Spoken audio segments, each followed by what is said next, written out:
E-business. In current scenario, what are the various or latest ways through which the business can be done, especially in COVID-19 pandemic? How we can do the business when markets are closed, half lockdown is going on, so how we flourish our business. So the best way which is coming out these days is online business. E-business means E for electronic and business is doing buying and selling of goods. Okay, तो ई business क्या हो गया? E business is a latest concept also known as e commerce और e business in which we do business electronically, तभी इसको E बोलते हैं, E for electronically, using internet. And इसके जो बेनिफिट्स हैं दैट इज़ कि you can reach far of consumers and consumers can reach far of producers. Okay, so this is the thing. Now you have an open worldwide market and your market is not limited to certain particular market कि सिर्फ भूतनाथ में ही सामान मिलेगा. Online आप search कीजिए, you will get nearby locations of goods which you are searching for. E-business. What are the scope? मतलब how many types of e-business are there? There is B2B business. B2B business means business to business commerce. B2C business, that means business to consumers. Intra B business, that means कि parties involved are two departments of the same business only. यहाँ पे दो same business के departments अलग अलग होते हैं. That is your C2C business, मतलब consumer to consumer business. तो अब ये कैसे businesses हो रहे हैं? What are the different types of these e-business? B2B business यानी कि one business unit is selling and the other is purchasing. Simple things. तो यहाँ पे क्या है, जब when two firms or business units are doing their business with each other electronically, जब दो business involve हो buying and selling में, then it is known as B2B business. Okay. B2C business, when business is selling to consumers, जो goods and services वो अपने consumers को sell कर रहे हैं, तो कंज्यूमर कौन है? जो अल्टीमेटली उसको कंज्यूम करेगा, गुड्स को यूज़ करेगा, दैट इज़ योर कंज्यूमर. तो जब बिजनेस टू कस्टमर है, यानी जब बिजनेस सेल कर रहा है कस्टमर्स को, then it is known as B2C commerce. ये जो आपका फ्लिपकार्ट है, अमेजन है, स्नैपडील है, ऑल दिस आर B2C. यहाँ पे कस्टमर जो होता है अब जाता है, रजिस्टर कराता है, लॉगिन करता है एंड गुड्स परचेज करता है अपने यूज़ के लिए generally. Okay. Next is intra B business. Intra B business में I already told you two departments of same business है. For example, internet is possible for marketing department to interact. जब interaction हो रहा होता है, ठीक है, जब interaction हो रहा होता है बिजनेस के रिलेशन में, कि हमें कम्युनिकेशन करना है, बात करनी है, डेटा शेयर करना है, बिजनेस के रिलेशन में जब इंटरेक्शन हो रहा होता है एक डिपार्टमेंट का दूसरे डिपार्टमेंट से, जैसे कि planning department ask sales department की कितनी सेल्स आपने करी और कितने हमारे प्लान्स जो हैं फ्रूटफुल हुए, क्या फीडबैक कस्टमर्स का मिला. मार्केटिंग डिपार्टमेंट से प्लानिंग डिपार्टमेंट कैन आस्क कि मार्केटिंग की क्या टेक्निक्स आप यूज़ कर रहे हो और इससे सेल्स कितनी बढ़ेगी. अकॉर्डिंगली हम प्लान आउट करते हैं कि और कैसे कैसे मार्केटिंग टेक्निक्स यूज़ करना है. तो जब ये interactions related to business between two different departments of same business होते हैं, it is known as B2 या intra B commerce. Okay, intra B commerce. Now let us move to C2C consumer commerce. इसका very good example you can remember OLX. ठीक है, जो भी है बेच दो, यूजलेस है बेच दो, नहीं काम का बेच दो. तो व्हाट इज़ दिस, यानी कि एक कंज्यूमर को आज उस चीज़ की रिक्वायरमेंट नहीं है और वो ट्रांसफ़र होकर कहीं जा रहा है और वो चीज़ उसके लिए यूजलेस हो गई है.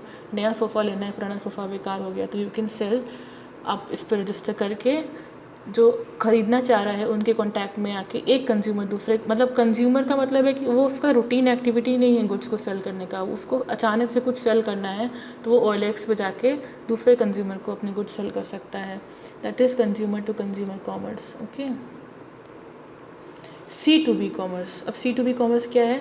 यहाँ पे सेलिंग नहीं होती है. C2B कॉमर्स में क्या होता है? सेलिंग नहीं होती है. जब बिजनेस से रिलेटेड इंटरेक्शंस होते हैं कस्टमर के और बिजनेस के, जैसे कई बार बिजनेस पूछता है please share your valuable feedbacks. तो जब हम ऑनलाइन मोड्स को यूज़ करते हैं, मोबाइल को यूज़ करते हैं, कंप्यूटर को यूज़ कर सकते हैं और अपना फीडबैक देते हैं, then it is known as C2B commerce. या हमें कोई कंप्लेन होती है और वो ग्रीवेंस होती है, उसको हम बताते हैं अपने बिजनेसमैन जिससे हमने गुड्स लिए हैं, then it is known as C2B commerce. तो यहाँ पे सिर्फ बाइंग एंड सेलिंग की हम बात नहीं कर रहे हैं, यहाँ पे इंटरेक्शन की बात हो रही है ई बिज़नेस में बिटवीन डिफरेंट पार्टीज़, लेकिन उनका पर्पज़ वही है, पर्पज़ है बिजनेस रिलेटेड, जो गुड की बात कर रहे हैं, क्वेरी कर रहे हैं। कई बार होता है कि हमको ऑर्डर प्लेस करना होता है, फॉर एग्जांपल यहाँ पे C2B की बात कर रहे हैं कि स्कूल को ऑर्डर प्लेस करना है अपने स्पोर्ट्स रूम के लिए 5 कैरम बोर्ड का, तो वो बिजनेस मैन को कॉन्टैक्ट करेगा अलग अलग और उनसे कोटेशंस लेगा। तो this is also C2B commerce, यानी कि आपने इंटरेक्शन किया बिजनेस से रिलेटेड, बाइंग एंड सेलिंग से रिलेटेड, या ग्रेवियांस को आपने डिस्कस किया, या फिर आपने फीडबैक अपना दिया। तो all this is your concern of जब कंज्यूमर या कस्टमर जो होता है कॉन्टैक्ट करता है बिजनेस को, तो क्या हो जाता है C2B कॉमर्स। जब कंज्यूमर कॉन्टैक्ट करता है एक दूसरे को, customer to customer for business of buying and selling of goods, तो C2C कॉमर्स। इंट्रा बी में different departments of same business जब इंटरेक्शन करते हैं कॉमर्स बिजनेस से related, it is intra B. Okay, I hope this is clear. B2C जब business contact करता है या कम्युनिकेट करता है कस्टमर से, अपनी मार्केटिंग करता है कि आप कोई साइट देख रहे हो, उसमें आ जाते हैं पॉपअप्स आ जाते हैं कि हमारी चीज़ खरीदिए, मिंत्रा पे सेल चल रही है, अमेज़न पे सेल आने वाली है, मिडनाइट सेल एंड ऑफर्स आने वाले हैं। तो इस तरह की जो बातें होती हैं, या फिर अपने गुड्स को जब प्रमोशन कर रहे होते हैं, that is B2C consumers commerce. B2B में जब एक बिज़नेस दूसरे बिज़नेस से इंटरेक्ट करता है इंफॉर्मेशन शेयर करने के लिए, बाइंग एंड सेलिंग के लिए, एक दूसरे की हेल्प करने के लिए, या एक मार्केटिंग एजेंसी है, एक बिज़नेस है, तो बिज़नेस को अपना कॉन्ट्रैक्ट देना है मार्केटिंग को कि भाई मेरे गुड्स को भी मार्केटिंग कर दो, तो it is known as B2B commerce. Okay, तो these are the various types in which electronic business can be done, correct.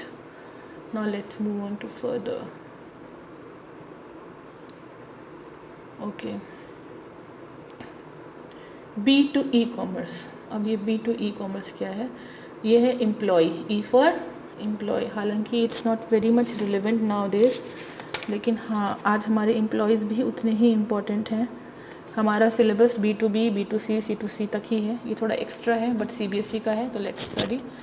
B2E का मतलब है बिजनेस अपने एम्प्लॉयज़ से जो इंटरेक्शन करता है via emails, WhatsApp chattings, groups and all, जहाँ पे उसने इंटरनेट को यूज़ करा, that is known as B2E commerce. Okay, अब इसके बेनिफिट्स क्या है? I told you earlier only कि जब हम इलेक्ट्रॉनिकली अपने बिजनेस को प्रमोट करते हैं और डिफरेंट पार्टी से इंटरेक्ट करते हैं, तो हमको वर्ल्ड वाइड रीच मिलती है। क्या मिलती है? वर्ल्ड वाइड मार्केट मिलता है। अगर मैं सिर्फ भूतनाथ में शॉप खोल के बैठूँ, तो मैं सिर्फ पत्रकारपुरम में या भूतनाथ में ही मेरा लिमिटेड कस्टमर्स आएंगे, जो उनके घर के पास वो एरिया पड़ता होगा, दे विल ओनली कम।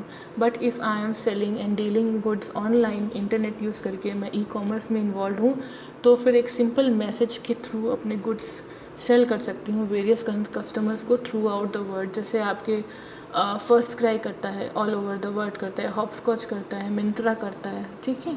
तो दिस इज़ अ थिंग। तो वो एक लिमिटेड नहीं है कि सिर्फ दिल्ली के कस्टमर्स को डील कर रहे हैं, आप एरिया तो छोड़ दो, सिर्फ सिटी की बात भी नहीं है, वहाँ पे कंट्रीज़ की, तो countries there supplying the goods.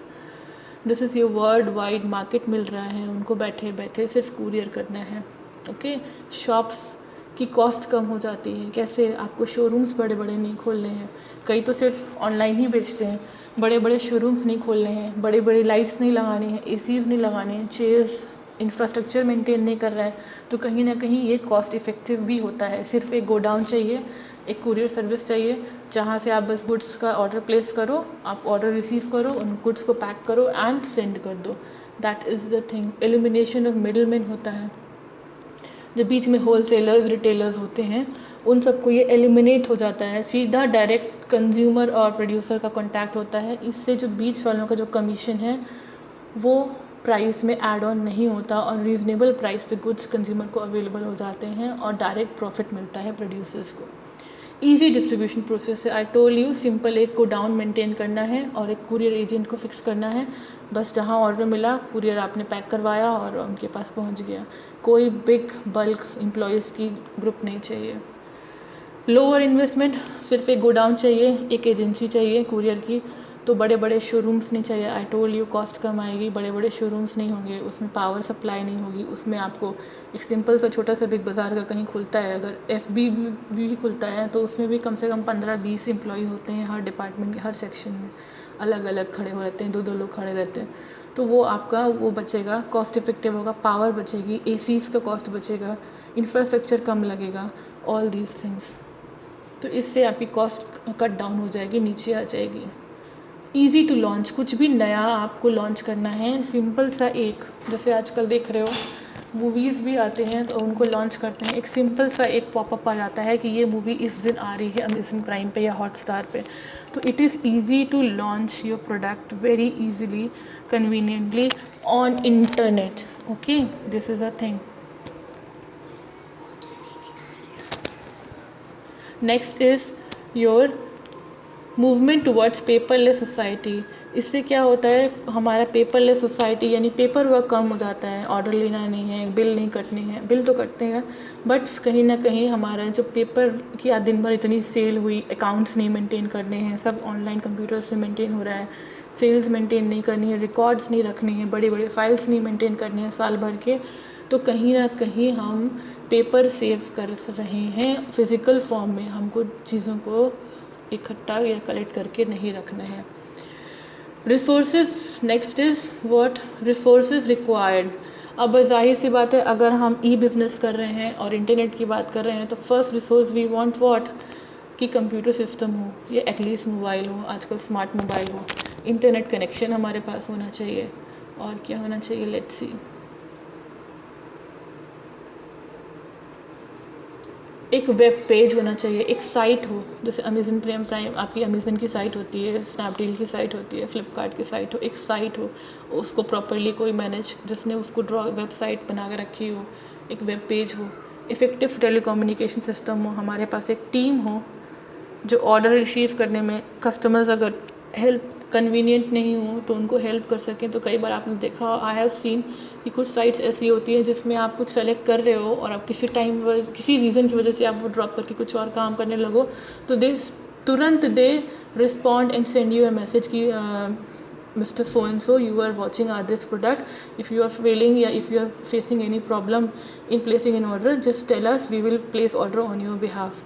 तो this is effective communication team, जो हमारी सिस्टम है जो तुरंत ट्रेस करे कस्टमर्स को, जो व्यू कर रहे हो, जिनके कार्ट में सामान पड़ा हो, उन्होंने ख़रीदा नहीं हो, इससे उनका प्रोडक्ट सेल बढ़ेगा, ताकि कस्टमर्स को कन्वीनियंट होगा और easy to place an order होगा। ओके, नेक्स्ट वो पेमेंट मैकेनिज़्म। पेमेंट मैकेनिज़्म के ऑप्शंस आजकल बहुत हैं, कितना कुछ है, पेटीएम से आप पे कर सकते हो, गूगल पे से पे कर सकते हो, वॉलेट से पे कर सकते हो, COD दे सकते हो, debit card, credit card, anything, ठीक है, you can do like that. और उससे कई अच्छे अच्छे ऑफर्स भी रहते हैं।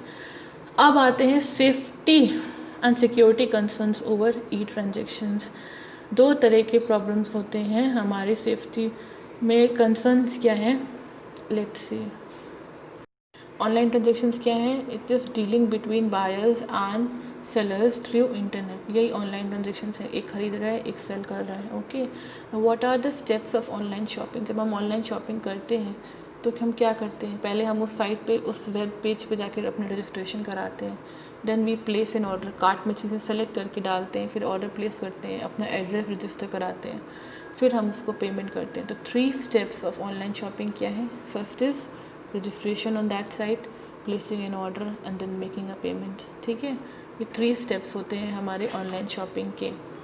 नेक्स्ट, उसके बाद अब होता क्या है कि इस ऑनलाइन ट्रांजेक्शन से many people still are little bit scared कि भाई हमारा कार्ड हैक हो जाएगा, इन्फॉर्मेशन प्राइवेट लीक हो जाएगी, पासवर्ड लीक हो जाएगा, CVV लीक हो जाएगा, ठीक है, तो we will not make payments online. COD होगा, कैश ऑन डिलीवरी होगा, तो we will make place an order and make payments accordingly. Okay, but since it's COVID-19 going on, तो आज की डेट में अवॉइड कर रहे हैं लोग नोट्स को लेना और देना, transfer of currency from one hand to another, क्योंकि ये ट्रांसमिशन डिजीज़ है, दैट्स वाई।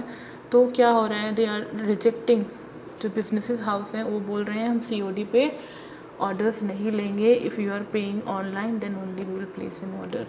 ओके, तो what are the risk in e-business? Now let's see what are the risk in e-business. Transaction, there are broadly two types of risk: transaction risk and transmission risk.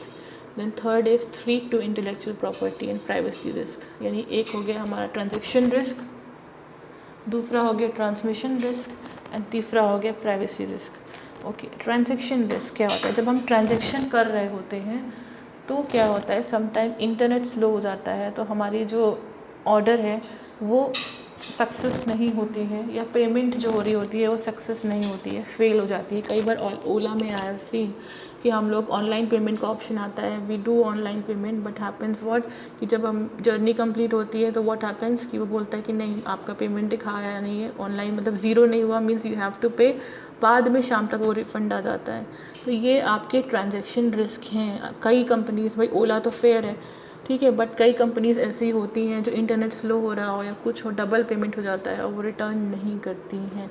ये possibility, एक fair, जब तक वो पैसा return नहीं आता है भले ही वो 100 रुपये हो, बट एक फेयर मन में रहता है, ट्रांजेक्शन रिस्क रहता है कि अरे डबल पेमेंट हो गया है, कहीं ऐसा नहीं हो डबल पैसे चले जाए हमारे एक सिंपल सिंगल जर्नी के लिए. That's the thing. Transmission risk क्या है? ट्रांसमिशन रिस्क क्या है?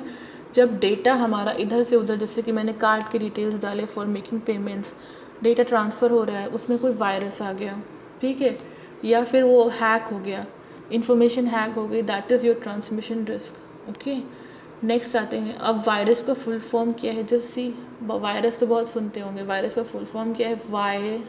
V for vital, I for information, and under seas. मतलब हमारी जो इम्पॉर्टेंट इन्फॉर्मेशन है वो अंडर सीज हो जाती है, that is called in short virus. इतना लंबा बोलने से अच्छा ठीक है. तो वायरस ट्रांसमिशन रिस्क में हो जाता है, या हैकिंग हो जाती है, जो कार्ड इन्फॉर्मेशन होती है, जो पर्सनल इन्फॉर्मेशन, एड्रेस डाल रहे हैं, फ़ोन नंबर डाल रहे हैं, वो हैक हो जाते हैं. तो that is your transmission risk. Okay, success ना हो पाए ट्रांजेक्शन, जो डीलिंग हो रही है वो सक्सेसफुल ना हो पाए, रुक जाए बीच में, that is your transaction risk ठीक है. लेकिन इन्फॉर्मेशन आपकी लीक हो जाए या कोई वायरस आ जाए, जैसे कई बार होता है ना कि एक पेन ड्राइव से हम अपने जो डिवाइस होती है उस पर जब डेटा ट्रांसफ़र कर रहे होते हैं तो वायरस हमारे डिवाइस पे आ जाता है. तो इस तरह की जो चीज़ें होती हैं, that is your transmission risk. Third क्या है? Intellectual property and privacy risk. It involve risk of data being copied. कई बार ऐसा होता है कि हम लोग जो होते हैं इंफॉर्मेशन, जैसे suppose I have a person experience regarding this. I filled a SBI form of opening an account. उसमें आई पुट माई डिटेल्स ठीक है, put my family members detail also, their number also. तो what they did, they called me and asked about my family member. तो I said, I asked कि how, why you are asking about that person, number is mine, तो you should talk to me only ना. That is the thing. तो क्या होता है कि वहाँ से उन्होंने मेरे फैमिली मेम्बर का नाम निकाल के मेरे ही फ़ोन नंबर पे कॉल करके they are asking about me, about that third person, ताकि वो अपने उनसे उनको भी अकाउंट खुलवा सकें. And like that promotion marketing they were doing, credit card and debit card marketing kind of, ये लोन मार्केटिंग. तो this is a thing, your information you are giving in the forms, आपकी personal information, आपके family member की information, that they use for their other purposes, like for marketing. गलत चीज़ के लिए नहीं, हो सकता है मार्केटिंग के लिए यूज़ कर लें. तो इस तरह की चीज़ें होती हैं. तो प्राइवेसी पे कहीं ना कहीं क्वेश्चन मार्क लग जाता है when you are going for online transactions. तो these are 3 types of risk in e-business. What is that? Transaction risk, transmission risk, and privacy risk. Okay.